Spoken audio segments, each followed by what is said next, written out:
మన ఆరోగ్యానికి హాని కలిగించటానికి పెద్ద పెద్ద రోగాలు రావాల్సిన పనిలేదు.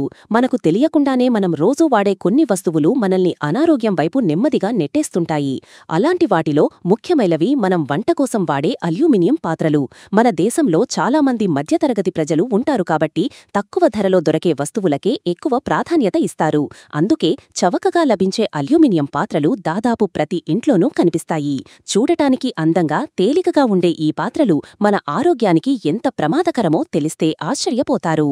అల్యూమినియం అనేది ఒక లోహం.